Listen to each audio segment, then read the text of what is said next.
జమ్మూ కాశ్మీర్ పహల్గామ్ ఉగ్రదాడి నేపథ్యంలో భారత్ పాకిస్తాన్ సరిహద్దుపై భారత అంతరిక్ష పరిశోధన సంస్థ ISRO గుర్తుపెట్టిందా?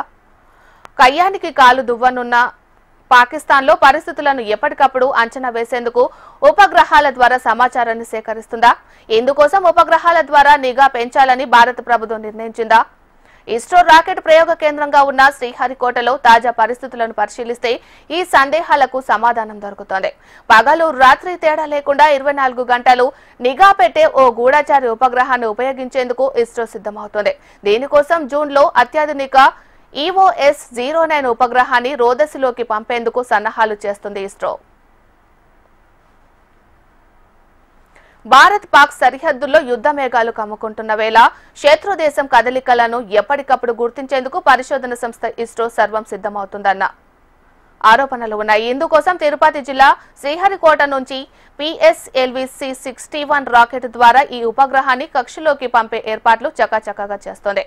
C band synthetic ఎవర్చర్ radar ను అమర్చిన EOS-09 సర్వం సిద్ధం చేసింది ఇస్రో. అత్యాధునిక సాంకేతిక పరిజ్ఞానం, అందున పూర్తి స్వదేశీ పరిజ్ఞానంతో రూపకల్పన చేసిన ఈ రాడార్ శాటిలైట్ ఎలాంటి వాతావరణ పరిస్థితుల్లోనైనా అధిక రిజల్యూషన్ కు భూపరితల చిత్రాలను తీయగలదు. భారత్ కు ఎప్పటికైనా అంతరిక్షంలో 50కి పైగా ఉపగ్రహాలు ఉన్నాయి. ఇప్పుడు రాడార్ ఇమేజింగ్ శాటిలైట్ వాటికి జత కలపనుంది. ఇప్పటికే అధునాతన కార్పోస్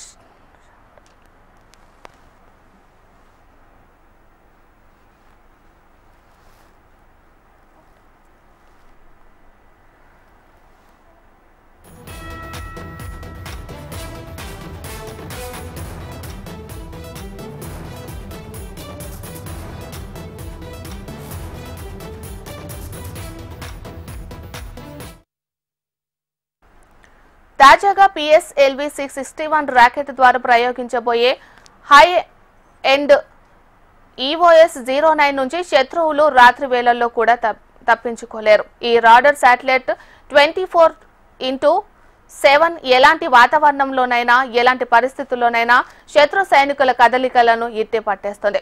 వాటి ఛాయాచిత్రాలను పూర్తి హై రిజల్యూషన్ తో భారత సైన్యానికి అందుబాటులోకి తేనుంది. ఈ ప్రయోగానికి సంబంధించి షార్లోని ప్రథమ ప్రయోగ వేదిక వద్ద PSLV-C61 రాకెట్ అనుసంధాన పనులు శరవేగంగా జరుగుతున్నాయి. జూన్ తొలి వారంలో ఈ ప్రయోగాన్ని చేపట్టేందుకు ఇస్రో సన్నాహాలు చేస్తోంది.